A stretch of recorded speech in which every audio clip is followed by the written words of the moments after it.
حسینی ہے مہکنا تیرا، حسنی پھول اور حسینی ہے مہکنا تیرا، تجھ سے در سے سگ سے ہے ہم سب کو نسبت، تجھ سے در سے سگ سے ہے ہم سب کو نسبت، ہماری گردن میں بھی ہے دور کا ڈورا تیرا، تیری بارگاہ میں لاتا ہے رضا اسے شفیع جو میرا غوث ہے اور لاڈلا بیٹا تیرا۔ رب ذوالجلال اپنے فضل و کرم اور اپنے حبیب طبیب کل جہان صلی اللہ علیہ وسلم کی زلف پاک اور نالین پاک کی برکتوں اور سعادتوں کے طفیل اپنی بارگاہ میں آج کی اس بابرکت محفل سعید کو قبول فرمائے۔ ہمارا یہاں پر آنا بیٹھنا سننا سنانا جملہ خدمات کو اللہ پاک غوث العظم کی بارگاہ میں ہماری طرف سے ہدیتاً اور توفیقاً منظور اور مقبول فرمائے۔ ان کے روحانی فیضان سے روحانی تصرفات سے مولا تبارک و تعالی پوری عالم انسانیت کو خصوصاً عالم اسلام کو مستفیض فرمائے۔ قرآن مجید کی چند آیتیں تلاوت کرنے کا شرف حاصل کیا ہے۔ تھوڑے ٹائم کے لیے کچھ باتیں سننے سنانے اور سمجھنے کی ہم آپ لوگ کوشش کریں گے۔ اللہ تبارک و تعالی جو کچھ کہیں سنیں سمجھیں اسے دل میں اتارتے ہوئے عمل کا نیک جذبہ عطا فرمائے۔ میرے خیال سے 12 بج چکے ہیں تو آپ اپنے 12 بجنے مت دینا، تھوڑی دیر ساتھ دینا۔ انشاءاللہ کم وقت میں کچھ باتیں ہم آپ ایک دوسرے سے کریں گے۔ اللہ تعالی ہمیں بغور سننے کی توفیق عطا فرمائے۔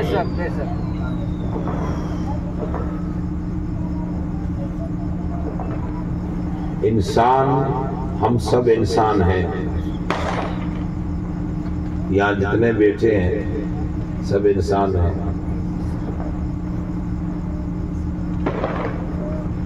کون کیسا انسان ہے وہ خود جانے، لیکن ہے انسان۔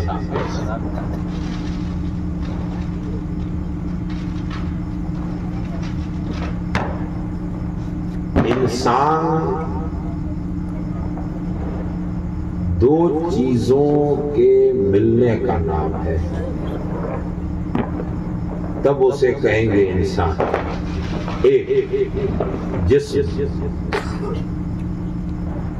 باڈی شریر یہ جو نظر آ رہا ہے، اور ایک اس کے اندر چھپی ہوئی ہے روح آتما۔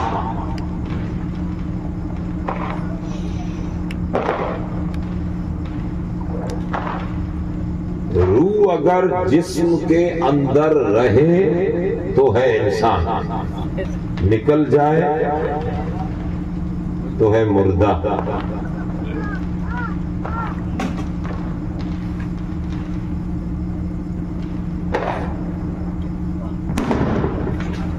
انسان کا جسم چلاتی روح ہے۔ جتنے انگ ہیں ہمارے شریر کے، جسم کے، باڈی کے جتنے پارٹس ہیں اس کو ورک کرتی ہے روح۔ آنکھ اپنے آپ نہیں دیکھتی، روح اسے دیکھنا دے رہی ہے، طاقت روح کی ہے۔ کان اپنے آپ نہیں سنتے، اس کو روح طاقت دے رہی ہے۔ ہاتھ اپنے آپ نہیں اٹھتے، اسے روح طاقت دے رہی ہے۔ یعنی ٹوک میں باڈی کے جتنے پارٹس ہیں ان کو ورکنگ پلاننگ دیتی روح ہے۔ اب اگر روح نکل جائے تو آنکھ ہے پر دیکھنا گیا، کان ہے سننا گیا، زبان ہے بولنا گیا، ہاتھ پیر ہیں لیکن حرکت گئی۔ تو باڈی کے شریر کے جتنے انگ اور پارٹس ہیں ان کا مدار ہے روح۔ زندہ اور مردہ ہونے کی علامت یہی ہے۔ محض آنکھ کے ہونے کو کوئی زندہ نہیں کہتا، بلکہ آنکھ دکھ رہی ہے تو بندہ زندہ، کان سن رہا ہے تو بندہ زندہ۔ تو روح اور جسم دونوں ہوں ایک ساتھ تو کہیں گے انسان، زندہ انسان۔ اور اگر دونوں الگ ہو جائے، جسم اپنی جگہ یا خاک میں یا راکھ میں، اگر اپنی جگہ اور روح اپنی جگہ تو کہیں گے مردہ۔ یہاں پہ رک کے ایک بات سمجھا دوں، ہم لوگوں کی سوچ میں یہ نہیں ہے کہ آتما بھٹکتی ہے، ہم میں یہ نہیں آتا۔ اور جو آتما بھٹکنے کے نام سے گورکھ دندا تعویذ کا چلا ہے، وہ ایک نمبر کا ڈھونگی ہے، یاد رکھیے۔ آپ لوگ جانے والے بھی ایک نمبر کے بے وقوف ہو، اس چیز سے نکل جائیے۔ نظر بد ہے، باقی جادو ہے، جنات بھی ہیں دنیا میں، لیکن اس وقت تو ہم سے بڑا کوئی جنات نہیں ہے، ہمیں پریشان نہیں کرتے۔ اگر آ بھی جائیں تو وہ الگ میٹر ہے۔ یہ آدمی بھٹکتی ہے، نہ ادھر گھسی نہ ادھر گھسی، یہ فلسفہ اہل اسلام کا نہیں ہے۔ یہ ضمناً بات سمجھا دی ہے میں نے، اور زیادہ تر گورکھ دندے اسی کے نام سے چل رہے ہیں۔ اس لیے اللہ تعالیٰ پر بھروسہ رکھنے کی اللہ ہمیں توفیق عطا فرمائے۔ ایمان مضبوط رکھیں، بھروسہ مضبوط رکھیں۔ آتما کی دو استھڑ ہیں، یا ناری یا نوری، یا تو ہے آتما جہنم میں یا ہے جنت میں۔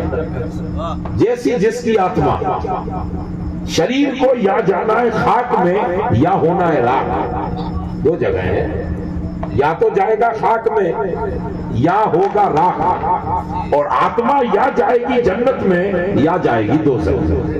تو کس میں طاقت ہے کہ دوزخ سے واپس نکال لے؟ اور ایسی کون سی آتما ہے جو جنت چھوڑ کے یہاں پھر گھومنے آ جائے؟ اسی لیے یہ فلسفہ ہمارا نہیں ہے، اس کو ہمارے ذہن سے نکال دینا چاہیے۔ ہم عقیدے میں اہل سنت والجماعت کے ہیں۔ اہل سنت والجماعت کا عقیدہ اتنا گرا ہوا نہیں ہے کہ چھوٹی چھوٹی چیزوں میں بھرم اور وہم بٹھا لے، بلکہ اہل سنت کہتے ہیں جو خدا پر مکمل یقین رکھے اور رسول اللہ کی ذات و عظمت پر بھی یقین رکھے۔ سبحان اللہ۔ اس لیے ان بھرموں اور چیزوں سے ہمیں نکلنا چاہیے۔ اللہ ہمیں توفیق عطا فرمائے۔ خیر، جسم اور آتما، روح اور جسم دونوں کے ملنے کا نام ہے حیات، زندہ انسان۔ ٹھیک ہے، اتنی بات سمجھ میں آ گئی۔ اب اس جگہ سے ایک دوسرا موضوع میں بیان کرنا۔ جسم جب تک زندہ ہے اسے خوراک کی ضرورت ہے۔ آج تک کوئی جسم ایسا نہیں بنا جسے خوراک نہ دی گئی ہو۔ ہر جسم کو خوراک کی ضرورت ہے، ہر جسم کو، بولیے ورنہ سو جاؤ گے، ہر جسم کو خوراک کی ضرورت ہے۔ بن خوراک آج تک کوئی جسم، وہ الگ چیز ہے کہ کچھ جسم خوراک کے محتاج ہیں، کچھ مختار ہیں۔ کچھ جسم خوراک کے محتاج ہیں، اگر خوراک نہ ملے تو جسم مر جائے، جسم کمزور ہو جائے۔ اور کچھ جسم ایسے ہیں جو محتاج نہیں ہیں پھر بھی خوراک لیتے ہیں، وہ صرف اس لیے کہ ماننے والوں کو خوراک لینے کا ڈنگ مل جائے۔ جیسے انبیاء علیہ السلام، نبی کے جسم کو خوراک کی محتاجی نہیں ہے، وہ ہمیں ٹرین کرنے کے لیے لیتے ہیں۔ علاوہ اس کے جتنے جسم ہیں انہیں خوراک کی ضرورت ہے۔ اس وقت میڈیکل سائنس اس بات کی گواہی دے رہی ہے کہ ہماری باڈی کو 24 گھنٹے میں 200 گرام چاہیے۔ کتنا؟ ہم بلے 24 گھنٹے میں 2000 گرام کھا جاتے ہوں، لیکن چاہیے 200 گرام۔ اب اس پر زیادہ تر آپ ینگ جتنے پڑھے لکھے ہو، صبح اٹھ کے، رات کو نہیں، صبح اٹھ کے گوگل استاد سے پوچھ لیتے پوری نالج آپ کو مل جائے. جسم کو خوراک کی ضرورت ہے، اس کے لیے اللہ نے کئی راستے بنائے ہیں خوراک ملنے کے.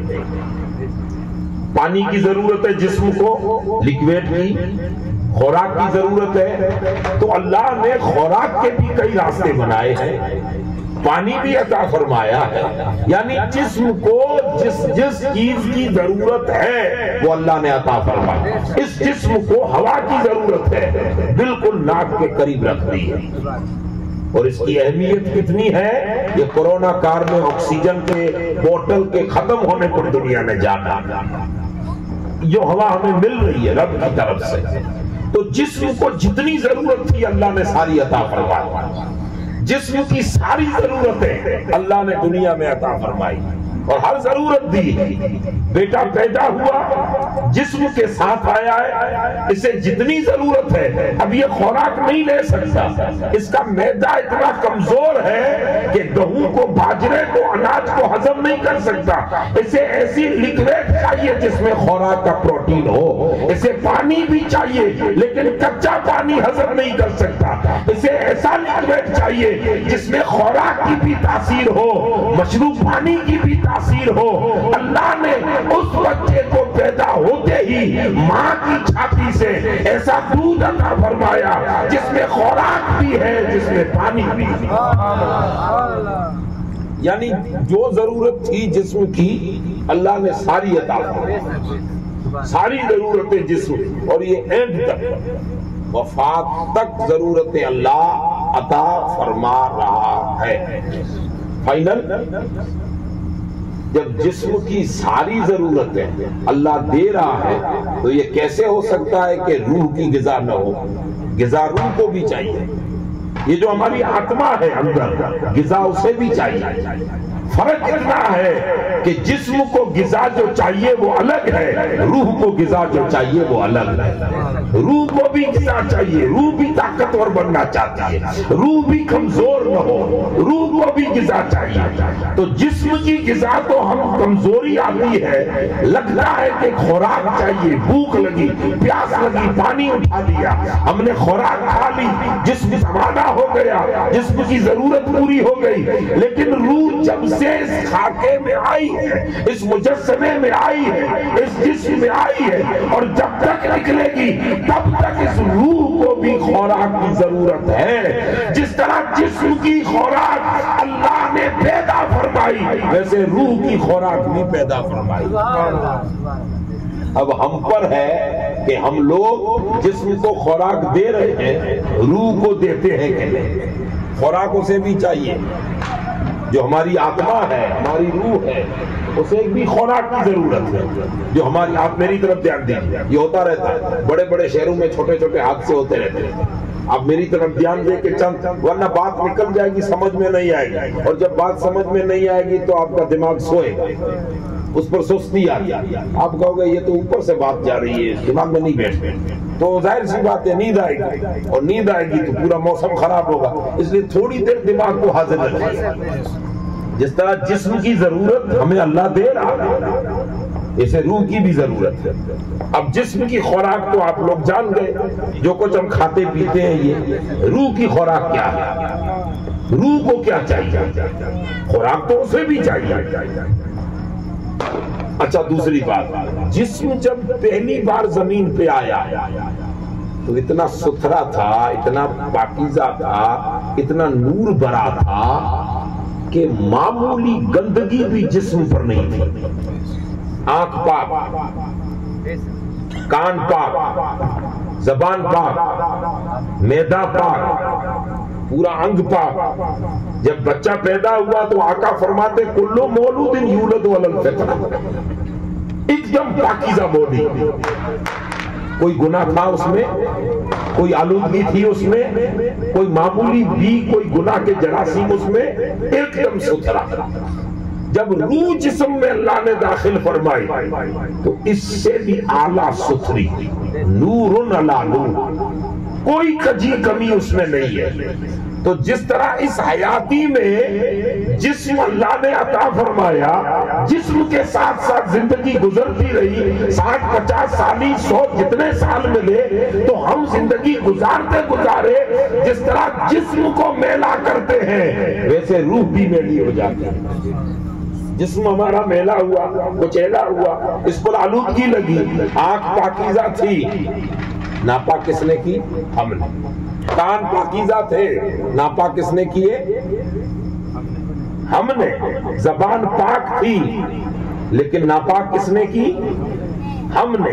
ناپاکی خالی پیشاب پاخانے کا نام نہیں ہے، کچھ وہ نظارے ہیں جو آنکھ کو ناپاک کر دیتے ہیں، کچھ وہ آوازیں ہیں جو کانوں کو ناپاک کر دیتی ہیں، کچھ وہ بولیاں ہیں جو زبان کو ناپاک کر دیتی ہیں، کچھ وہ حرکتیں ہیں جو ہاتھ پیر کو انگ کو ناپاک کر دیتی ہیں۔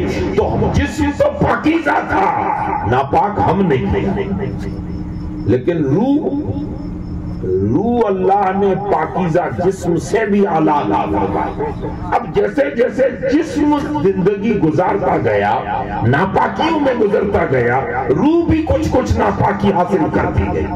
اگر یہ روح واپس نکلنے سے پہلے، قرآن فرماتا ہے وَمَا خَلَقْتُ الْجِنَّ وَالْإِنسَ إِلَّا لِيَعْبُدُونَ، ہم نے انسانوں کو اس لیے پیدا کیا ہے تاکہ جیسی پاکیزہ روح ہم نے عطا فرمائی تھی، جب واپس روح نکلے تو ایسی کی ایسی ستری واپس میری بارگاہ میں آئے۔ اور یہ اللہ کی امانت ہے ہمارے پاس۔ اب اسے گندی ہم نے کی ہے تو صفائی بھی ہم نے کرنی ہے، دوسرا کوئی نہیں کرے گا، ہم ہی نے کرنی ہے۔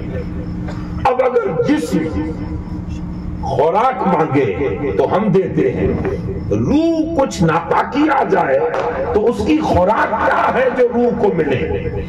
تو رسول کائنات صلی اللہ علیہ وسلم نے اور قرآن مجید نے، قرآن نے اور حدیث پاک نے ہمیں یہ ذہن دیا ہے کہ جسم کو خوراک دو تو حلال، تاکہ حلال رہے تو ہاتھ کان پیر ناپاکی سے بچتی رہے، اور روح کو خوراک دو تو بھی حلال۔ توانا رکھنا ہے، ترو تازہ رکھنا ہے تو حلال دیجیے۔ ہم نے کہا حلال رزق تو سمجھ میں آیا، لیکن روح کو کون سا حلال رزق دے؟ تو آقا فرماتے ہیں کہ روح کو اگر حلال رزق دینا ہے تو ایسوں کی سنگت میں بٹھاؤ جو سنگت خدا کو پسند ہو، ان کی سنگت ہی روح کی غذا۔ چلو حدیث پاک میں آقا فرماتے ہیں، مشکات کی حدیث ہے، میرے رسول نے ارشاد فرمایا اچھی صحبت اور بری صحبت دونوں دنیا میں اچھائی بھی ہے برائی بھی ہے، سنگت صحبت فرینڈشپ یاری دوستی دو طرح کی ہے اور دونوں سے ہمارا پالا پڑتا ہے۔ آپ آج سے یہ نکی کرو کہ کل صبح سے مجھے کسی برے سنگت میں نہیں جانا، نہیں ہو سکتا، قدم قدم پہ وہ ملیں گے۔ برائی زبان میں بھی ہے، برائی فکر میں بھی ہے، برائی عادتوں میں بھی ہے، تو برائی تو ہے، دونوں دوستیاں، برائی بھی ہے اچھائی بھی ہے۔ یہ ڈھونڈنا ہمارا کام ہے کہ مجھے کون سے روح کو غذا دینی ہے جس سے میری روح ترو تازہ جیسی تھی ویسی رہے۔ آقا فرماتے ہیں اچھی دوستی اور بری دوستی کی مثال کس سے مثال دی؟ فرمایا اچھی سنگت اچھی دوستی کی مثال اس عطر فروش جیسی ہے کہ جو عطر بیچتا ہے۔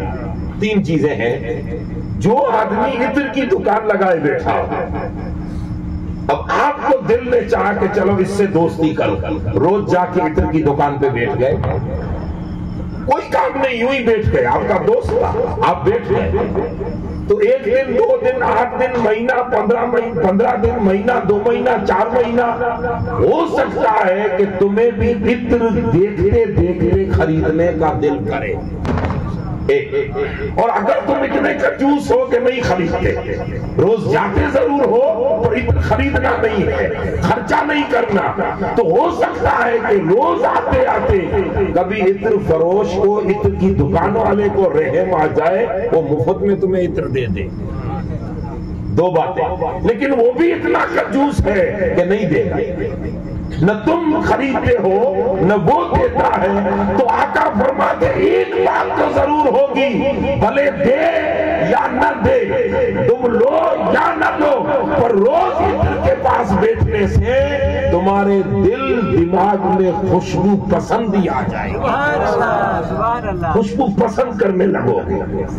اور بری صحبت کی مثال آقا نے فرمایا اس بٹھی کی مثل ہے جو لوہے کو گرم کر کے اوزار بناتا ہے، وہ بٹھی سلگاتا ہے، اس میں کوئلے ڈالتا ہے، ہوا مارتا ہے، پھر وہ کوئلے جلتے ہیں، جلا ہوا جب جلتا ہے تو تنکے اڑتے ہیں، لکڑی جلی تھی تو دھواں نکلتا ہے، اب کوئلہ جلا ہے تو اس سے بھی کچھ انگارے اڑتے ہیں، چنگاری اڑتی ہے اور وہ اس لوہار کے کپڑوں پہ پڑتی ہے۔ تم اگر اس کی صحبت میں بیٹھو گے تو آقا فرماتے ہیں کچھ اڑ کے چنگاری تیرے کپڑوں پر بھی پڑے گی، تو گاؤں میں نکلے گا تو لوگ کہیں گے لگتا ہے بٹھی کھول لی ہے اس نے، تیرا چھلنی ہوگا، یہ آستین چھلنی ہوگی، تیرا دامن چھلنی ہوگا، تو بٹھی کی صحبت تیرے کپڑوں کو چلائے گی، چونکہ بٹھی ہے وہ، برے کی صحبت تیری روح کو گندا کر کے چلا دے گی، اور اچھے کی صحبت نیک کی صحبت میں بیٹھے گا تو تیری روح کو خوشبو پسند والا ہوگا۔ اسی لیے صحبتیں دو طرح کی ہیں دنیا میں، بری اور اچھی۔ اب اگر ہم لوگ بری صحبت کے ہاتھیں چڑھ گئے تو جسم بھی میلا روح بھی میلی، اور اگر اچھی صحبت کی سنگت میں آ گئے تو میلا جسم بھی ستھرا بنتا ہے، میلی روح بھی پاکیزہ ہوتا ہے۔ اسی لیے اللہ پاک نے جو ضرورت جسم کو تھی وہ بھی عطا فرمائی، جو ضرورت روح کو ہے وہ بھی عطا فرمائی۔ اب اگر روح کی ضرورت اللہ نہ دیتا تو یہ آتمائیں پاک کیسے ہوتی، سوچیں پاک کیسے ہوتی، فکریں پاک کیسے ہوتی؟ اس لیے اللہ نے رسول اللہ کے ذریعے، ہم جو صحابہ کرام کو کہتے ہیں نا صحابہ سب سے اونچی کوالٹی کی، صحابہ کائنات میں سب سے گریٹ کوالٹی کی، اس زمین پر ٹاپ کوالٹی اصحاب کی ہے، یہ اصحاب ٹاپ کیوں ہے؟ جواب یہی آئے گا کہ صحبت رسول کی برکت سے، اس لیے وہ صحابی ہے صحبت رسول کی وجہ سے، ان کے کان پاکیزہ صحبت رسول، آقا کی آواز سنیے، آنکھ پاکیزہ حضور کے چہرے مطلوحہ کی زیارت کی ہے، ان کے ہاتھ پاکیزہ حضور کے ہاتھ سے ملے ہیں، ان کے جسم پاکیزہ ہو گئے حضور کی سنگت میں بیٹھے ہیں۔ تو سنگت جس طرح رسول اللہ کی اصحاب کے وجود کو پاک کرتی ہے، ویسے قیامت تک رسول کی نسبت سے اچھے لوگوں، صالحین اور اولیاء کی سنگت ہماری روح اور جسم کو بھی ستھرا کرتا ہے، اور یہ اللہ تبارک و تعالیٰ نے ہماری ضرورت تھی ہمیں عطا فرمایا۔ اب اگر صحبت ہمیں اچھی مل جائے تو روح بھی سنورتی ہے، جسم بھی سنورتا ہے۔ ہم جس کا ذکر کرنے بیٹھے ہیں غوث العظم، بیٹے کس کے ہیں؟ حضرت ابو صالح موسیٰ جنگی دوست، سلسلے میں امام حسن مجتبیٰ کے بیٹے، باپ کی طرف سے، والد کی طرف سے، اور ماں کی طرف سے سیدہ فاطمہ ام الخیر کے واسطے سے حضرت امام حسین کی اولاد۔ خاندان میں سب اولیاء، ابا دادا پر دادا لکڑ دادا، نانا نانا پر نانا لکڑ نانا، اما سارا خاندان ولایت سے بھرا ہوا، اور خالی ولی نہیں، علم کے پہاڑ۔ اور یاد رکھیے گا ولایت جاہل کو نہیں ملتی، ولایت کا راستہ علم ہے، اور علم میں حضور غوث العظم کا پورا خاندان علم والا، علم تھا، خاندان کے پاس ولایت تھی۔ اب ذرا ستھرگی دیکھیے، مشہور واقعہ، خالی جنگلوں میں اس زمانے میں جاتے تھے اللہ اللہ کرنے کے لیے، تنہا بیٹھ کر تھوڑی دنیا سے دور، مہینے میں ایک دو دن تھوڑے الگ تنہائی میں بیٹھ کر اللہ کو یاد کر لیں، جس سے ہماری روح کو غذا ملتی ہے۔ تو نکلتے تھے، یہ نکلے، بھوک لگی، کسی ندی نالے پہ پانی پینے گئے، پانی میں ترتا سیب آیا، کھا لیا، ایک ہی نوالا لیا تھا، ایک ہی۔ جیسے یہ پیٹ کے اندر گیا تو خیال دل میں آیا کہ کس کا تھا، قدرت کا تو نہیں ہو سکتا، آٹومیٹکلی تو کسی کا تو ہوگا، کسی کا تو قبضہ ہوگا، سیب ہے، ایپل ہے، کسی کا تو ہوگا، اور میں نے بنا اجازت کے، پانی تو قدرت نے چھوٹ دیے، جو پیے چرند پرند سب اللہ ہی عطا فرماتا ہے، اس پر تو کسی کا قبضہ نہیں ہے، نہریں ہیں، یہ جاری پانی ہے، لیکن سیب کسی کا ہوگا۔ اس خیال میں یہاں سے چلایا، اس بغیچے تک پہنچایا، بغیچے کا مالک اس وقت حضرت عبداللہ سومئی، بغیچے کے مالک کے پاس گئے، ایک والا لیا ہوا ہاتھ میں، السلام علیکم، وعلیکم السلام۔ اس وقت 65-67 سال کی عمر تھی حضرت عبداللہ سومئی کی۔ اب آپ نے کہا یہ سیب آپ کے کھیت واڑی کا ہے، اس کھیت کا ہے، بغیچے کا ہے؟ کہا بالکل ہے۔ تو کہا میں نے بنا اجازت پانی میں تیرتا آ رہا تھا، کھا لیا ہے، اب میں اجازت لینے آیا ہوں کہ جو کھایا وہ معاف کرو، جو کھایا وہ تو کھا لیا ایک نوالا۔ سوچ دیکھیے آپ، سوچ جب سوچیں اتنی پاکیزہ ہو تو جسم پاک رہتا ہے، تو مجھے معاف کیجئے، اور جو کھایا اسے معاف کیجئے۔ تو حضرت عبداللہ سومئی کی نظر گئی اس گڑیل جوان پہ، دل میں خیال آیا ایک سیب کھا لیا پرایا، اس کی معافی مانگنے سیب لے کے آ گئے، بن دیکھے کھایا۔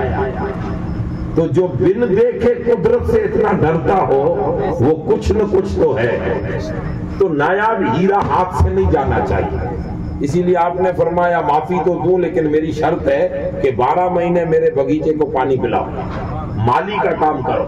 یہ سزا نہیں تھی، بلکہ چیک کر رہے تھے کہ اس کے بندے کی روح پاکیزہ کتنی ہے، روح ستھری کتنی ہے، خیال اور نظریے ستھرے کتنے ہیں۔ 12 مہینے مالی کا کام کیا، 12 مہینے کے بعد آئے کہا اب 12 مہینے ہو گئے، اب معافی دیجئے۔ فرمایا ٹھیک ہے معافی دے دوں گا، لیکن میری ایک دوسری شرط ہے جو اس وقت نہیں کہی تھی، اب کہہ رہا ہوں۔ کیا شرط ہے؟ کہ میری ایک بیٹی ہے، آنکھ سے اندھی، کان سے بہری، زبان سے گونگی، ہاتھ سے لولی، پاؤں سے لنگڑی، اس سے نکاح کرنا۔ تو کہا ایک رات کی مجھے مہلت دی تھی سوچنے کے لیے، میں مختصر کر رہا ہوں، واقعہ مشہور ہے۔ ایک رات کی مہلت دی، رات میں خیال آیا نہیں بھاگ جاؤ، عمر بھر اس اپائج کو ساتھ رکھنے سے بہتر ہے 12 مہینہ ڈیوٹی کر لی، مانی پلا دیا، مانی کا کام کر لیا، معافی ہو گئی، نکل جاؤ۔ ایک خیال یہ آیا، دوسرا فوراً خیال آیا یہاں سے تو بھاگ جائے گا لیکن قدرت کے آگے کیا جواب دے گا؟ جواب تو ادھر دینا ہے، حساب کتاب تو ادھر ہونا ہے۔ دونوں خیالوں میں کشمکش چلتی رہی، بالآخر روح پاکیزہ ہو تو اچھے خیال جیت جاتے ہیں۔ جیت ہوئی کہ ٹھیک ہے بھائی منظور ہے، صبح سیدھے آ کے کہہ دیا منظور ہے، منظور ہے، تو نکاح کی تیاری ہوئی۔ اب ہماری طرح گوچیرے تو تھے نہیں، یہ بیج باجے لے کے چلنا ہے، ناچنا ہے، دھوم دھام سے کرنا ہے، اور 3 مہینے کے بعد وہ ادھر منہ چڑھا کے بیٹھا ہے، ادھر منہ چڑھا کے بیٹھا ہے، دونوں خاندان میں دشمنی۔ ابھی تو نکاح ہوا، کیا ہو گیا؟ کہا لڑکی ٹھیک نہیں تھی، وہ اپنے مائی کے بیٹی، اب ہم طلاق کرنے والے ہیں۔ شرم آنی چاہیے کہ تو پھر ناک نخرے کیے کیوں، تو پھر اتنا ہنگامہ کیا کیوں؟ یہ ہم لوگ تو نہیں تھے، اونچی کوالٹی کے لوگ تھے، ایسا کچھ تھا نہیں۔ اب حضرت عبداللہ سومئی نے نکاح کی تیاری کی، نکاح کروا دیا، اپنا ہی مکان دیا، وہیں رہے۔ اب گاؤں تو دور ہے، غوث اعظم کے والد کا گاؤں، اب گاؤں والوں کو تو معلوم ہی نہیں ہے پریوار کو کہ وہ تو گئے ہیں اللہ کی صحبت میں، اللہ کی بارگاہ میں روح کو زندہ کرنا، کیا پتا کہ پلٹ کے آئیں گے تو دلہن ساتھ میں لے کے آئے گا۔ اب نکاح ہو گئی، شب زفاف کہیے، پہلی رات کہیے، اپنے حجرے میں گئے تو ایک اپائج بیوی ہے، عمر بھر اسے نبھانا تو ہی ہے۔ تو جیسے کمرے میں اندر داخل ہوئے تو سوچا سلام کرو، لیکن کس کو کرو؟ کان سے بہری ہے، سلام سنے گی نہیں، جواب دے گی، زبان نہیں ہے، تو کیا مطلب سلام کرنے کا؟ تو دروازہ جیسے کھولنے گئے، سوچا ہوگا کہ کھلا ہی ہوگا، گھر والے چھوڑ کے گئے ہوں گے، دروازہ کھلا ہی ہوگا، لیکن دروازہ اندر سے بند تھا۔ خیال آیا تو دوسرا کوئی اندر ہوگا، وہ تو نونی ہے، اپائج ہے تو کئی خیال آتے ہیں. دوسری بار دروازہ دھکا دیا لیکن بند پایا تو کنٹی خالی کھٹکھٹائی لیکن کوئی جواب نہیں آیا. تو اب کہا السلام علیکم. جیسے یہاں سے سلام کیا تو خوبصورت آواز میں اندر سے جواب آیا تو دروازہ بھی کھلا. جیسے دروازہ کھلا تو یوں لگتا تھا جیسے 1014 کے چاند جمع ہو کر دروازے پہ کھڑے ہیں. اتنی خوبصورت خاتون، اللہ اکبر، چیخ مار کے بھاگ گئے. کا ایک سیب کھایا اس کی سزا اتنی ملی ہے. اب یہ خوبصورت خاتون کہ اگر حجرے میں چلا گیا تو نہ جانے سزا کتنی ملے گی. بھاگ نکل آئے. جو اتنی خوبصورت خاتون جس کے کان برابر، ہاتھ برابر، پیر برابر، زبان برابر، کانوں سے سنا سلام تب تو جواب دیا تو زبان سے دیا. دروازہ کھولا ہے تو چل کے آئی ہے، کنڈی کھولی ہے تو ہاتھ کی سلامت ہے. اتنی خوبصورت ہے. ڈر کے دوسرا کوئی تھا نہیں، واپس بھاگ گئے. سیدھے گئے سسر کے بعد. عبداللہ سومئی بڑے نیک طبیعت، بڑے نیک مزاج، بڑے مستجاب الدعوات. وہ تسبیح پڑھ رہے تھے، مصلی پہ بیٹھے تھے. مصلی سے مراد یہ آج کل والا نقش و نگار مت سمجھنا، نماز پڑھنے کی جگہ بیٹھے تھے. سلام کیا. کہا جوان کیا ہوا؟ کہا حضور والا ایک سیب تمہارا کیا کھایا یار، اتنی کوئی سزا دیتا ہے؟ 12 مہینہ مالی کا کام کیا اور آج تم کہاں مجھے پھنسا رہے ہیں؟ تم نے تو کہا تھا ایسی بیٹی جو لولی ہے، لنگڑی ہے، اپائج ہے، بیری ہے، گونگی ہے، آنکھوں سے نہیں دیکھ رہی، اور یہ تو حسین اور خوبصورت حسن کا مجسمہ ملکہ حسن کھڑی ہے جس کے کان، ہاتھ، پیر سارا بھی سلامت ہے. یہ کیا ہے؟ کیا کر رہے ہو؟ حضرت عبداللہ سومئی نے مسکرا کے کہا بیٹے بیٹھ، یہ وہی خاتون ہے جس سے تیرا نکاح ہوا ہے. یہ میری بیٹی ہے، جو میں نے کہی تھی وہی ہے. آپ نے تو کہا تھا آنکھوں سے دیکھتی نہیں، وہ دیکھ رہی ہے. آپ نے تو کہا تھا کانوں سے سنتی نہیں، وہ سن رہی ہے. آپ نے تو کہا بولتی نہیں، وہ بول رہی ہے. آپ نے کہا ہاتھ پیر نہیں، وہ تو سب کچھ ہے. تو آپ کیا کہہ رہے تھے؟ کیا نکلی؟ کہا بیٹے بیٹھ، یہ جب سے پیدا ہوئی اللہ نے جسم پاکیزہ دیا تھا، روح بھی پاکیزہ، کوئی میل نہیں ہے. تو جب سے پیدا ہوئی تب سے لے کے اب تک جیسا جسم اللہ نے دیا تھا ویسی امانت کے ساتھ سلامت رکھا ہے. جیسا قدرت نے جسم دیا تھا وہ اللہ کی امانت یوں کی یوں سلامت ہے. کان جیسا پاکیزہ تھا آج تک اس کا ایسا ہی پاکیزہ ہے. کان، آنکھ، ناک یہ جتنے انگ ہے، میں نے کہا تھا آنکھوں سے اندھی ہے یعنی دکھتی نہیں. نابینا ہے، یہ نابینا ہے اور ان جگہوں نظاروں کے لیے جو میرے رسول نے حرام قرار دیے ہیں. اس کی آج تک آنکھ نہیں اٹھی ہے تو ادھر ہی اٹھی ہے جو شریعت میں نظارے دیکھنے کو حلال ہے. اس نے آواز بھی وہ نہیں سنی جس کو حرام قرار دیا ہے، وہ زبان کی بولی نہیں بولی جس کو حرام قرار دیا. میری بیٹی، میں نے اس لیے کہا تھا کہ آج تک اپنے جسم کو اسی طرح سے پاکیزہ رکھا ہے جیسا اللہ نے پاکیزہ عطا فرمایا تھا.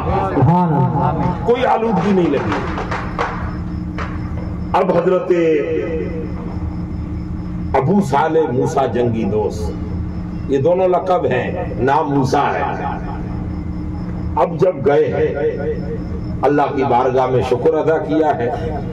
عاطف غیب سے آواز آتی ہے کہ موسیٰ جب تو مجھے خوش کرنے کے لیے ایک سیب پر اپنے آپ کو سزا دینے کے لیے اتنا چل کے آتا ہے اور جب نیت اپنے ستھرا ہونے کی سچی ہو تو اللہ غیب سے ایسے مدد فرماتا ہے. اب سمجھنے والی بات یہ ہے کہ ابا جی اتنے ستھرے، حرام کا ایک لقمہ جسم میں جانے نہیں دیا. جس سے جسم گندا ہو، فکر گندی ہو، سوچ گندی ہو، حرام کا ایک لقمہ جانے نہیں دیا. اور اپنے آپ کو اتنا ستھرا رکھا، اتنا پاکیزہ رکھا. والد گرامی کی ستھرائی اتنی کہ جسم بھی ستھرا، روح بھی ستھری. اگر روح میلی ہوتی تو معافی مانگنے کا خیال نہیں آتا. ہم نے کتنا ہڑپ کر لیا ہے لیکن معافی کون مانگے؟ اپنے بھائیوں کا، اپنے پریوار کا، اپنے رشتہ داروں کا، لیکن ہے کہ معافی مانگے نہیں. ہماری آتما ہمیں کہتی ہے معافی مت مانگنا. کوئی تقریر بھی سن لی کہ کل میں بہن سے، بھائی سے، بڑے سے، چھوٹے سے معافی مانگ لوں گا، جو کچھ ہوا ہو گیا، معافی مانگوں گا. تو صبح آتما کہتی ہے مت مانگنا ورنہ بے عزتی ہو جائے گی، وہ ہم کو کمزور سمجھے گا، ہمارا یہ ہو جائے گا. ہماری روح اتنی گندی ہے کہ معافی مانگنے کے جذبے کو لے نہیں آتی چونکہ روح گندی ہے. لیکن غوث الاعظم سے والد گرامی کی روح اتنی پاکیزہ تھی کہ ایک سیب کے نوالے پر معافی مانگنے پر لے گئے. روح بھی اتنی پاکیزہ، جسم بھی اتنا پاکیزہ. اور اماں کا جسم اور روح اتنی پاکیزہ. جب روحانیت والد کی طرف سے ستھرا جسم اور ستھری روح، اماں کی طرف سے ستھرا جسم، ستھری روح، جب دونوں طرف سے ایسی پاکیزہ روح ہے اور پاکیزہ جسم جب اللہ ملاتا ہے تب جنم لینے والا زمانے کا غوث الاعظم ہو گیا. نعرہ تکبیر، نعرہ رسالہ، شان غوث اعظم. اعلیٰ حضرت فاضل بریلوی فرماتے ہیں کہ تو حسنی اور حسینی کیوں نہ محی الدین ہو. اے خضر مجمع البحرین ہے چشمہ تیرا. اتنی سترگی اور پاکیزگی، جب یہ پاکیزگی دونوں طرف سے سرکار غوث الاعظم کو نصیب ہوئی ہے تو آپ کی عمر مبارک 90 سال یا 91 سال. عمر مبارک 91، 90 اور 92. زیادہ تر قول روایت کرتے ہیں 92 سال کی عمر یا 90 سال کی عمر، جو بھی مان کے چلو، 90 ہی مان لو. عمر 90 سال کی. 90 سال کی عمر میں حضرت غوث الاعظم نے اب ذرا جسم کو کیسے ستھرا بنایا، روح کو کیسے ستھرا رکھا، جسم کو کیسے ستھرا رکھا. اور دونوں کی ستھرگی کی برکتیں ہیں کہ 800 سال زمانہ بیت چکا ہے. زمانہ گزر چکا ہے، ایک صدی کے قریب گزر چکا ہے، ایک یوں سمجھ لو کہ صدیاں گزر چکی ہے. لیکن آج بھی دنیا اسی محبت سے غوث الاعظم کو یاد کر رہی ہے، اسی عقیدت سے یاد کر رہی ہے. رات کے 12 بجے پھر بھی عقیدت ہے. ہم گلی گلی بیٹھ کے عقیدت ظاہر کر رہے ہیں. یہ عقیدت ہی بتا رہی ہے کہ غوث الاعظم وہ تھے جنہوں نے اپنی روح کو، اپنے جسم کو ایسا ستھرا رکھا جیسا اللہ نے انہیں عطا فرمایا. اب یہی سرکار غوث الاعظم علم پڑھے اپنے گاؤں میں. جیل کہو، جیلانی کہو، گیلانی کہو، گیلان کہو، جیلان کہو، جیل کہو، تینوں ایک ہی قصبے کے نام ہے. چھوٹا سا اس وقت گاؤں تھا، اس وقت ایران کی بارڈر پر بڑا شہر ہے. اس وقت تو ظاہر سی بات ہے کہ کئی ایک ڈیولپ ہو چکا ہے تو بڑا شہر. ایران کی بارڈر یہاں سے تھوڑا آگے چل کے عراق کی بارڈر چالو ہو جاتی ہے. یہ آخری ایران کا گاؤں آج بھی ایران میں، اس وقت بھی ایران میں تھا. یہاں پر حضرت غوث الاعظم نے علم پڑھا 18 سال تک اپنے گاؤں میں. کون سے گاؤں میں؟ اپنے جیل گاؤں میں 18 سال تک پڑھ لیا. لیکن اب امی سے کہتے ہیں امی جان اگر اجازت دے تو رسول اللہ کا دین پڑھنے کا دل اور کر رہا ہے، اور دین پڑھو. تو اب میں آپ سے پوچھتا ہوں کہ 18 مہینے میں کیا یہ ہم جو بچوں کو پڑھاتے یہی پڑھا تھا؟ الف بے تے سا یہ اتنا ہی پڑھا تھا؟ 2-3 اردو کی کتابیں اور اتنا ہی پڑھا تھا؟ 18 سال میں علم کم پڑھا کہ اب بڑے علماء کے پاس جانا ہے؟ آپ کا بچہ اگر گاؤں میں پڑھ لے پھر کہے کہ مجھے آگے پڑھنا ہے تو آپ بڑے دارالعلوم میں جاتے ہو، چھوڑنے جائیں وہاں پڑھے. تو غوث الاعظم نے 18 سال میں کیا پڑھا تھا؟ جس کی ماں عالمہ ہو، حافظہ ہو، زمانے کی جیدہ فقیہ ہو، اس زمانے کے بڑے بڑے علماء جب کسی فقہی مسئلے میں الجھ جاتے تھے تو غوث الاعظم کے گھر والد صاحب تھے، تب تک والد صاحب سے پوچھتے، اور والد چلے گئے تو والدہ سے مسائل پوچھا کرتے. زمانے کے بڑے علم کا گھر آنا، تو علم تو گھر میں تھا اور جہاں تک علماء تھے وہاں سے لیا. 18 سال کے بعد اب کون سا بغداد میں علم پڑھنے جا رہے ہیں؟ تو کیا علم کم پڑا تھا؟ تو سنیے، اس وقت 18 سال کی عمر میں غوث الاعظم نے اتنا علم پڑھ لیا کہ آپ کو سمجھانے کے لیے کہوں کہ آپ یوں سمجھیں کہ جتنا علم اللہ نے اعلی حضرت کو ان کے زندگی بھر میں عطا فرمایا، اتنا علم تو غوث الاعظم نے 18 سال میں حاصل کر لیا۔ یعنی میں تو یوں کہوں گا کہ ایک نہیں، کئی ایک اعلی حضرت نکل جائے، اتنا علم غوث الاعظم کے پاس تھا، لیکن پھر بھی گئے کہ مجھے علم آگے حاصل۔ اور آپ خود فرماتے ہیں درست العلم حتی صرت قطبہ، میں نے علم اتنا لیا، اتنا علم پڑھا کہ اللہ نے مجھے مقام ولایت عطا فرمایا۔ اب سرکار غوث الاعظم اجازت لے کے نکلے تو ماں کی دو نصیحتیں، ایک روح کے، دونوں روح اور جسم کے لیے دو نصیحت، کہا میرے بیٹے جاؤ میری طرف سے اجازت ہے۔ ایسی کون سی ماں ہے جو دین کے نام پہ اجازت نہ دے؟ اجازت ماں، پھر تیرے حقوق۔ جس وقت غوث الاعظم نکلے اس وقت اماں کی عمر 68 سال کی تھی، 68 68 سال کی عمر تھی۔ 68 سال کی عمر میں اجازت دی حضور غوث الاعظم کو ماں نے اجازت دی، کہا بیٹا اجازت ہے۔ کہا اماں تیرے حقوق؟ فرمایا بیٹے میں میرے حق رسول اللہ کے دین کے نام پہ قربان کرتی ہوں، جاؤ علم حاصل کرو، خوب پڑھو اور آگے امت کو فیض پہنچاؤ۔ لیکن بیٹا دو نصیحتیں ہیں تیرے لیے، ایک صدق مقال اور دوسرا رزق حلال، دو چیزیں ہیں، اور دونوں سے جسم بھی گندا ہوگا، روح بھی گندی ہوگی۔ اسی لیے بیٹا جیسا جسم پاکیزہ ہے ویسا رکھنا ہے تو رزق حلال سے بچانا، رزق حرام سے بچانا، اس جسم کو حلال ہی کھلانا، کچھ بھی ہو جائے حرام کا لقمہ مت دینا۔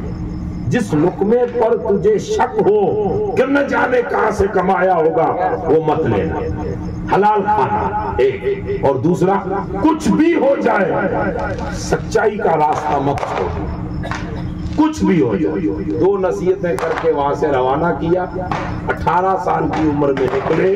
18 سال کی عمر میں پہلی مرتبہ 50 لوگوں نے سب سے پہلے توبہ کر کے، جنہوں نے اپنی بگڑی آتما اور بگڑے جسم کو واپس سدھارا، وہ 18 سال کی عمر میں ڈاکوؤں کی جماعت تھی۔ مشہور واقعہ ہے۔ اب سرکار غوث الاعظم راستے میں ان کو توبہ کروائے سچائی کے راستے پر، اب بغداد میں آئے، ان 50 سال تک پڑھتے رہے۔ کتنے سال تک؟ ان 50 سال کی ایج ہوئی تب تک پڑھتے رہے۔ اب پڑھنے سے یہ آج کل والا پڑھنا مت لینا، جو غوث پاک پڑھ رہے تھے اب ذرا پڑھنے کو دیکھیے۔ جس مدرسے میں داخلہ لیا، بغداد کا ٹاپ لیول کا مدرسہ، بڑے علماء، لیکن اس مدرسے کا ایک بھی لقمہ کبھی آپ نے نہیں کھایا، کبھی نہیں کھایا۔ جو دنیا کھلاتی تھی، کوئی دعوت کر رہا ہے، کوئی وزیر کے گھر سے آ رہا ہے، کبھی وہ کھلا رہا ہے، کبھی وہ کھلا رہا ہے۔ ہم آپ بھی کرتے ہیں نا، کبھی ہم دیتے ہیں، کبھی دعوت کرتے ہیں۔ غوث الاعظم نے کبھی بغداد کے مدرسے کا لقمہ نہیں کھایا۔ جب بھوک لگتی جنگل میں جاتے، بغداد کے جنگل کے پتے کھاتے، پانی ندی نالوں کا پیتے۔ سرکار غوث الاعظم فرماتے ایک لقمہ کبھی نہیں لیا۔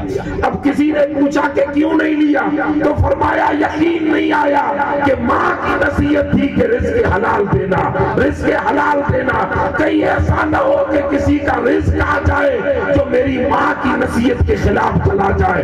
جب تک بھروسہ نہ ہوتا کسی کا ایک حوالہ عبد القادر نہیں ہے۔ اللہ اکبر یا رسول اللہ، ایک لقمہ نہیں۔ 32 سال تک جس مدرسے میں علم پڑھتے رہے، ایک لقمہ نہیں لیا۔ اب ذرا نیند اڑا کے سننا اس بات ہے، رزق حلال اور صدق مقال، سچائی کا راستہ بولو تو سچ، کھاؤ تو سچ، جس سے آپ کا جسم بھی میلائی سے بچے اور روح بھی گندی ہونے سے بچے۔ روح گندی ہوتی ہے تو برے خیال آ جاتے ہیں، برے وچار آ جاتے ہیں، پھر بری سنگت کرنے کو جی کرتا ہے، برائی کی طرف بھاگتے، نہ جانے کیسے کیسے خیال۔ اور روحیں جب گندی ہوتی ہیں تو پہلا خیال ہی سیدھا آتا ہے رسول اللہ زندہ ہے کہ نہیں ہے۔ روح کی گندگی ہے، روح میلی ہوتی ہے تو نہ جانے کیسے کیسے کھایا، یہ بدعقید کی جتنی پھیلتی ہے وہ روح کی گندگی سے پھیلتی ہے، اور روح اگر ستھرا رہے تو اللہ تعالیٰ عقیدہ بھی ستھرا رہا۔ سرکار غوث الاعظم فرماتے ہیں کہ کبھی کھایا نہیں میں نے، وہ جو باورچی ہوتا تھا نا کھلانے والا، وہ مجھے دیکھتا رہتا کہ یہ کب مانگنے آئے تو میں روٹی دوں، لیکن میں نے کبھی کسی کے آگے ہاتھ نہیں پھیلایا، مانگ کے کبھی نہیں کھایا، کبھی نہیں۔ سرکار غوث پاک فرماتے ہیں ایک دن مجھے جو بھوک لگی، شدت کی بھوک، تو میں نے اپنے پیٹ پر کپڑا زور سے باندھ دیا، لیکن بھوک ہے کہ شانت رہے، شدت کی بھوک، ایک دن 2 دن 3 دن پتے بھی نہیں ملے جنگل کے، خالی پانی سے بھوک نہیں گئی، شدت کی بھوک لگی۔ سرکار غوث الاعظم فرماتے ہیں مجھ سے برداشت نہ ہوا، رات کو برداشت نہیں ہوئی، تو میں نے کیا کیا، پورا بغداد سو گیا، تو خیال آئے کہ فلاں سے کہوں روٹی کھلائے، فلاں سے کہوں، سب میں جانتے تھے، اس سے کہوں، سب جانتے تھے اچھا بچہ ہے، اچھا شاگرد ہے، اچھا علم حاصل کر رہا ہے، اپنے استاد سے کہوں، کسی اور سے کہوں، خیال کئی آئے، لیکن پھر دل کہتا ہے نہیں، اماں نے کہا ہے کھانا تو حلال ہی کھانا، نہیں کھانا۔ آپ فرماتے رات تو جیسے تیسے گزری، لیکن صبح اٹھتے بھوک کی شدت، پڑھائی بھی کی، دوپہر ہوئی تو بھوک شدت کی حدیں پار کر گئی، اب تو بھوک مانتی ہی نہیں ہے، بس لقمہ چاہیے۔ سرکار غوث الاعظم فرماتے ہیں خدا کی قسم میں تنگ آ گیا اس پیٹ سے، اس بھوک سے تنگ آ کر میں نے کسی امیر کے دروازے پر دستک نہیں دی، بلکہ خدا کے گھر مسجد چلا گیا، میں مسجد آیا، 2 رکعت نفل پڑھی، اور نفل پڑھ کے سرکار غوث پاک خود فرماتے ہیں میں نے اپنے پیٹ کو کھولا اور پیٹ کو مسجد کے فرش پہ لٹا دیا، یعنی الٹے سو گیا یہ پیٹ، اور مسجد کے فرش کے بیچ میں کوئی کپڑا نہیں، پیٹ کو مسجد کے فرش پہ لگا دیا، اور یوں لیٹ کر سر بلند کر کے کہا اے مولا آج تک اس پیٹ میں کبھی حرام نہیں کھایا، تو اتنا مت تڑپا اسے کہ اب مجھے کھانا مجبور کر دے، مولا تو ہی مددگار ہے، مولا تو ہی مددگار ہے۔ اور قرآن کی آیت پڑھتے گئے ان مع العسر یسرا، ان مع العسر یسرا، فرماتے ہیں جیسے جیسے پڑھتا گیا آیت پیٹ کو رگڑتا گیا، کہ مولا مدد کر عبد القادر کی، عبد القادر کمزور ہے لیکن قادر تو بڑا تو ہے، تو مدد فرما، مجھے شکتی عطا فرما، طاقت عطا فرما کہ میں بھوک سے لڑتا رہوں، کھلائے تو حلال کا لقمہ عطا فرما۔ نعرہ تکبیر، نعرہ رسالت، شان غوث اعظم۔ غوث اعظم فرماتے ہیں تھوڑی دیر ہوئی تو تھوڑی شانتی ہوئی، تھوڑے دیر شانتی جیسے ہوئی تو نیند نہیں بھی، نماز پڑھنا شروع کر دی۔ اب نماز 2 رکعت سے نفل سے سلام پھیرا تو مسجد میں اچھے طعام کی خوشبو آنے لگی، اب بھوکا پیٹ ہو تو ناک بھی جلدی خوشبو لے لیتی ہے، شدت کی خوشبو آنے لگی، تو دل نے کہا مڑ کے دیکھو، پھر خیال آیا کہ نہیں اگر کوئی کھاتا ہوا ہوگا تو دل اور کھینچے گا، میں نے دھیان نہیں دیا، لیکن کھانے والے بندے نے کوئی مسافر تھا مسجد کی سین میں اپنا زادے راہ، جو ٹیفن کہنے کے لیے ہے، آپ کی سمجھانے کے لیے، اس ڈنگ والا ٹیفن اس زمانے میں نہیں تھا، جس کپڑے میں باندھتے تھے کھانا، اب وہ کھول کے، لیکن بغداد کا اس زمانے میں رواج تھا کہ اکیلا کوئی نہیں کھاتا، یہ کوئی مسافر تھا، آپ نے دیکھا ہے کوئی ینگ لڑکا کوئی مسجد میں بیٹھا ہے نفل پڑھ رہا، تو مسافر نے سمجھا بڑا نیک بندہ ہے، اچھا ہے، تو بلایا، کہا بیٹے آؤ کھانا کھا لو۔ سرکار غوث پاک فرماتے اس نے ایک بار بلایا منع کر دیا، دوسری بار بلایا منع کر، بھوک تو شدت کی تھی، بڑی مشکل سے پیٹ کو منایا، لیکن پھر کھانے کی خوشبو آ گئی، اب وہ بلا رہا ہے، تیسری بار بلایا، تب میں نے مڑ کر دیکھا تو کوئی مسافر تھا، قریب گیا، اس نے مجھ سے پوچھا کہ طالب علم ہو، علم پڑھتے ہو؟ تو میں نے کہا ہاں میں علم پڑھتا ہوں، کہا ٹھیک ہے، کون سے مدرسے میں پڑھتے؟ تو جس مدرسے میں پڑھتے تھے اس کا نام دیا کہ فلاں بزرگ کے مدرسے میں پڑھ رہا ہوں. ٹھیک ہے، حال چال پوچھ کے کہا میں یار ایک مسافر ہوں، میں ڈھونڈ رہا ہوں 8 دن سے ایک طالب علم. کام میرا ہو گیا، میں تاجر ہوں، تجارت میں آیا تھا، لیکن 8 دن سے بغداد میں ڈھونڈ رہا ہوں. آپ طالب علم ہو تو اسے جانتے ہو؟ کہا کس کو پہچانتے ہیں، کس کو ڈھونڈتے ہو؟ کہا میں ڈھونڈ رہا ہوں عبد القادر نام ہے، جیلان کا ہے، سید زادہ ہے، اسے ڈھونڈ رہا ہوں. اور بڑی بات یہ ہے کہ عبداللہ سومئی کا نواسا ہے، میں اسے ڈھونڈ رہا ہوں. کہا کیوں ڈھونڈ رہے ہیں؟ کہا میں آیا تھا 15 دن پہلے. اس کی ماں نے معلوم پڑا، ہم پڑوسی ہیں، تو ماں کو معلوم پڑا کہ یہ جا رہا ہے بغداد. تو اس کی ماں نے مجھے بلایا، کہا بھائی آپ بغداد جا رہے ہو؟ تو میرا بیٹا 5-7 سال پہلے بغداد گیا ہے، میں نے اس کو سون کی 40 اشرفیاں دی تھی، لیکن اب ختم ہو گئی ہوگی، 5 سال ہو گئے، کیا پتا اناج ہوگا نہ ہوگا، پیسے ہوں گے نہ ہوں گے. تو میرے پاس اس وقت 8 سونے کے سکے. کتنے؟ 8 اشرفیاں، 800 مان کے چلو. یہ 800 روپیہ لیتا جا اور میرے بیٹے کو ڈھونڈ کے دے دینا. مجھے اتنا یقین ہے کہ میرا بیٹا بھوک سے نڈال ہو جائے گا، لیکن مانگ کر نہیں کھائے گا، حرام کا نہیں کھائے گا. اس لیے اور نہ جھوٹ بولے گا. تو ڈھونڈ کے میرے بیٹے کو یہ امانت دے دے. تو اس نے ہاتھ جیب میں ڈالا، کہا یار میں پیسہ لے کے گھوم رہا ہوں، مجھے مل نہیں رہا. تو بیٹا میرے ساتھ کھانا کھا اور پھر ہم دونوں ڈھونڈنے نکلتے. تو بھی طالب علم ہے، اسٹوڈنٹ کو پہچانتے ہوں گے تو کہیں مل جائے. اب سرکار غوث پاک فرماتے میرے دل کی کیفیت بدل گئی. اب کیسے کہوں اسے، میں کھا نہیں رہا تھا، اس نے لقمہ ہی نہیں لیا. پہلے کہا تو کھا بیٹے، تو طالب علم ہے، رسول اللہ کا مہمان ہے، پہلے تو کھا، پہلے تو کھا. میں نے کہا نہیں آپ کھائیے، میں کھانے کو تیار نہیں. اور وہ کھانا زوری کہہ رہا ہے کھاؤ کھاؤ. اب سرکار غوث العظم فرماتے ہیں کہ میں نے اس کو کہا کہ چاچا جس عبد القادر کو ڈھونڈ رہے ہو خدا کی قسم میں وہی ہوں. سبحان اللہ. تاجر کے ہونش اڑ گئے. عبد القادر تو ہی ہے؟ جیلان کا کام ہے. اماں کا نام کیا ہے؟ کا فاطمہ ام الخیر. جب یہ بات ہوتی ہوگی تو بیٹے کے دل پہ کیا گزرتی ہوگی؟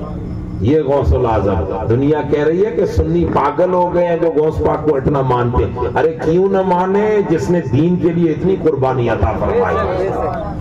میں ہی عبد القادر. ماں کا نام فاطمہ ام الخیر، ابا کا نام موسیٰ جنگی دوست، نانا کا نام عبداللہ سوزہ. کہاں گھر ہے؟ فلاں جگہ. اب حضور غوث العظم کو تاجر دیکھ رہا، رو پڑ، ہاتھ اٹھا کے چوم کے کہا بیٹے پہلے میں تجھے مہمان سمجھ کے کھلا رہا تھا کہ بیچارہ طالب علم ہے، بغداد کا مہمان ہے تو اپنے ساتھ کھلاؤں، لیکن میرے بیٹے سنو اب تو مہمان نہیں میزبان ہے، میں تیرا مہمان ہوں، اب کھانا کھا. کہ میں مہمان کیسے بن گیا؟ کہ خدا کی قسم یہ 2 روپیہ 8 روپیہ تیری اماں نے دیا تھا، یہ کھانا تیرے ہی روپیے سے میں نے لیا ہے. کہ وہ کیسے؟ کہ میں 8 دن سے ڈھونڈ رہا ہوں، عبد القادر کہیں نہیں ملا، میرے پیسے ختم ہو گئے. آج بھوک شدت کی لگی تو اسی 8 روپیے میں سے 2 آنے نکالے اور 2 آنے نکال کر مارکیٹ سے کھانا لیا اور کھانا لے کر دل کا باتا وہی کھاؤں، لیکن اندر روح نے کہا مسجد جا، ہو سکتا ہے کہ کوئی مسافر مل جائے اس کے ساتھ کھانا شیئر کروں. اللہ کی قدرت کے تو مل گیا. اب بیٹا کھا. سرکار غوث العظم فرماتے ہیں کہ میں نے کہا نہیں اب آپ کھائیے، اب میرا کھانا ہے نا تو میں بول رہا ہوں آپ کھائیے. اس نے کھایا، میں نے کھایا. کھانا کھا کے میں مسجد گیا، 2 رکعت نفل پڑھی اور شکر میں جا کے کہا مولا تیرا شکر کہ میں ماں کی نصیحت پر عمل پیرا ہوں تو تو نے آج تک مجھے حرام کا لقمہ نہیں کھلایا، آج بھی کھلایا تو حلال کا لقمہ کھلایا، اور وہ بھی اپنے گھر کا، وہ بھی اپنے ہی پیسے سے. اب وہ 6 روپیے تو دے دیے اس کو، سرکار غوث پاک کو اس نے دے دیے. اب ذرا قریب آئیے، سرکار غوث پاک کہتے ہیں میں نے 6 روپیے لیے، خوشی ہوئی کہ اب 2-4 مہینے اور نکل جائیں گے رزق حلال کھانے۔ وہ جیسے روپیہ لے کے جیب میں ڈال رہا تھا تو اندر سے خیال آیا عبد القادر تو 3 دن سے بھوکا تھا تو اتنا تڑپ رہا ہے کہ آج مسجد میں آ گئے، لیکن تیرے ہی ساتھی 70 لوگ جو جنگل میں عبادت کر رہے ہیں وہ تو 8 دن سے کھانے کے لیے ترس رہے ہیں۔ سن ان پہ کیا گزری ہوگی۔ غوث الاعظم کہتے سیدھا مارکیٹ گیا، 6 آنے کا دام لیا، پورا اناج لیا اور لے کے نکلا 70 ان ابدالوں کو بلایا جو جنگل میں میرے ساتھ ریاضت کر رہے تھے، ان کو بلا کر کہا آ جاؤ اللہ والو، فقیروں آ جاؤ، بیٹھ کے کھانا کھاتے ہیں۔ سب نے کہا کہ عبد القادر تیرے پاس پیسہ کہاں سے آیا؟ کہا حرام نہیں ہے، میری ماں نے جیلان سے میرے لیے بھیجا ہے، اب میں اکیلا نہیں کھاؤں گا، میں نے کھا لیا۔ میرے دل نے کہا ہے کہ جو دین کے راہ کے مسافر ہیں ان جنگل کے ولیوں کو بھی اپنے گھر کر رہا۔ سبحان اللہ، نعرہ تکبیر، نعرہ رسالت، سبحان اللہ۔ اب ذرا سرکار یہ تو زندگی کا ایک پہلو ہے، ایک جھلک ہے۔ ایسے 49 سال غوث الاعظم، اور جب 49 سال پورا کر کے غوث الاعظم پڑھانے بیٹھے تو 40 سال 41 سال پڑھایا ہے۔ کتنے سال؟ 40 سے 41 سال پڑھایا ہے۔ ہم سوجا شریف جاتے ہیں تو سالانہ جلسے میں فارغ ہوتے ہیں، علماء سند دی جاتی ہے، کبھی 30 کبھی 40 کبھی 50 100 200 300 400 500 بڑے بڑے ادارے میں اتنے ہوں گے، پوری دنیا میں جائیں تو اس سے آگے۔ لیکن غوث الاعظم نے 32 سال مکمل درس نظامی پڑھایا۔ اس درس نظامی میں ہر سال 3000 علماء اپنے مدرسے سے فارغ کرتے تھے۔ اب 3000 کو 32 سال سے گنا کر دینا کتنے بنتے ہیں؟ اور اچانک جو مدرسے سے نکل رہے ہیں وہ میری آپ کی طرح مولوی نہیں، بلکہ جو غوث پاک کے مدرسے سے پڑھ کے نکلنا ہے وہ زمانے کا اللہ کا ولی بن کے نکلنا ہے۔ اب میں کہوں کہ مجدد الفانی شیخ احمد سرہندی اگر گوالیار کے جیل میں چلے جائے اور 1 سال بعد نکلے تو پوری بھارت ہندوستان کے گنڈے موالی جیلیوں کو قیدیوں کو نکالے تو 250 کو ولی بنا کے باہر لے جائے۔ جب مجدد الفانی کی ولایت میں اتنی طاقت ہے تو مجدد کے پیر غوث الاعظم کی ولایت میں طاقت ہے۔ سبحان اللہ، نعرہ تکبیر، نعرہ رسالت، فیضان نقشبند قادریت، سبحان اللہ۔ 40 سال تک علم پڑھایا۔ اب پڑھانے والوں کو مدرسے میں بیٹھ کے پڑھایا اور مجلس میں بٹھا کے پڑھایا، مجلسیں لگوائی، تو ہفتے میں 3 دن، جمعہ کے دن جمعے کا خطبہ، لیکن وہ جمعہ سے پہلے کرتے ہیں وہ نہیں، وہ تو ہمارے یہاں چالو ہوا ہے، ورنہ وہ ڈائریکٹ خطبہ ہی ہے عربی اور نمازی ہے، لیکن آپ لوگ آتے نہیں ہو، 1 بجے اذان آتی ہے، بڑی مشکل سے 1:45 بجے آتے ہو، تو پھر مولانا کیا کرے، تھوڑی دیر تقریر کرے گا، جیسے تیسے کر کے تمہیں قریب کرنا ہے، بلانا ہے۔ تم اگر 1 بجے اذان آ جائے، 1:15 بجے مسجد آ جاؤ، سیدھا خطبہ پڑھ دو، لیکن آپ لوگ دور جا رہے ہیں، اسی لیے پھر گھنٹہ 1 آدھا گھنٹہ تقریر کے لیے کھڑے ہو جاتے ہیں، ورنہ جمعہ میں تقریر ہے ہی نہیں، سیدھا خطبہ اور نماز۔ سرکار غوث الاعظم نماز جمعہ پڑھنے کے بعد تقریر فرماتے تھے تاکہ کوئی مجبور ہو کر نہ بیٹھے، کہ اب جمعہ میں تقریر ہو گئی، لمبی ہو گئی تو ہم لوگ کیسے مجبور ہو کے بیٹھ جاتے ہیں، باہر نکل کے کہتے ہیں مولانا صاحب لمبی بہت کر رہا ہے، ہمیں کام کاج پہ جانا ہے۔ غوث الاعظم جمعہ پڑھوا کے خطاب کرتے ہیں جامع مسجد بغداد میں، اور خطاب کرتے تو کہتے اب عبد القادر کا خطاب چالو ہوگا، جس کو بیٹھنا ہے بیٹھے، جانا ہے جائے۔ شروع میں تو جانے والے بھی جاتے تھے، بیٹھنے والے بیٹھتے تھے، لیکن جو ایک جمعے چلا گیا وہ دوست اس کو کہتا یار اگلے جمعے مت جانا، یہ بچہ آیا عبد القادر جیلانی کیا خطاب کرتا ہے، کیا قرآن دین سناتا ہے۔ اب لوگوں کا جمع غفیر ہوتا گیا، جمعہ کے دن جمعہ پڑھ کے خطاب کرتے، جامع مسجد بغداد میں 2 دن اپنے مدرسے کے کمپاؤنڈ میں خطاب کرتے، شنیچر کو اور پیر کے دن 2 دن خطاب یہاں پہ ہوتا، اب خطاب سننے کے لیے علماء، اولیاء، ابدال، دنیا بھر کے مسلم غیر مسلم ہر طبقے کا آتا. کبھی کبھار شاگرد کہتے ہیں 70 ہزار لوگ تقریر میں آ جاتے ہیں. آج اشتہار چھپ رہا ہے، یوٹیوب پہ بنا رہے ہو کلپیں، ہمارے واڑیا وستار میں پروگرام ہے، آنا آنا آنا، ایڈورٹائز کرتے ہو. اس زمانے میں کوئی ایڈورٹائز نہیں تھی، لوگ کھینچ کے آتے تھے. جیسے پیاسا کنویں کی طرف سے آتا ہے ویسے ہی پیاسے غوث الاعظم کے پاس علم و معرفت کا پانی پینے کے لیے آتے تھے. جمع غفیر لوگ جو پہلی صف میں اتنے لمبے لمبے مائک ہیں، پھر بھی ہماری آواز اینڈ تک نہیں پہنچتی ہوگی. لیکن غوث الاعظم بنا مائک کے جو اگلی صف والا سن رہا ہے وہ اینڈ صف والا سن رہا ہے، کوئی فرق نہیں، سب آواز برابر. اور خطاب کر کے خطاب میں ان لوگوں کو پڑھاتے تھے جو مدرسے نہیں آ سکتے، تو وہ اس جماعت میں بیٹھ کر مجلس میں بیٹھ کر اپنی روح کو اور اپنے جسم کو سنوارتے. اور جب آتے تھے تو گنہگار پاپی اٹھ کے جاتے تو زمانے کے ولی ہو گئے. تاریخ میں آتا ہے غوث الاعظم نے 41 سال پچھلے 41 سال ان خطاب اور پڑھانے کی عمر میں 500 سے زائد بڑے بڑے غیر مسلموں کو کلمہ پڑھایا. 1.25 لاکھ کے قریب بڑے گنڈے موالیوں کو توبہ کروا کے دین کی طرف واپس کیا. ہزارہ علماء اور فضلاء اس جماعت کو دیے، اولیاء عطا فرمائے. سرکار غوث الاعظم کی اس 90-92 سال کی عمر پاک میں ایک ایک لمحہ خود نے بھی روح کو پاک رکھا، جسم کو پاک رکھا، اور ایسا پاک کہ جو جسم ملتا اسے بھی پاک کر دیتے، جو روح ملتی اسے بھی پاک کر دیتے.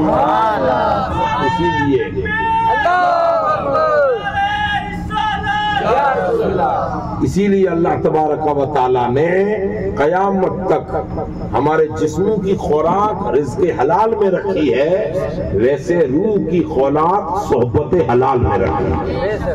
اب آپ کا کام ہے کہ کون سی صحبت میں جا رہے ہیں، کس کے ساتھ بیٹھ رہے ہیں، کس کے ساتھ اٹھ رہے ہیں. جس کے ساتھ اٹھنے بیٹھنے باتیں سننے سے تمہارا دل خدا رسول سے دور ہو جائے وہ صحبت حرام ہے، اور جس کے پاس بیٹھنے سے خدا رسول کے قریب چلے جائے وہ صحبت روح کے لیے حلال ہے.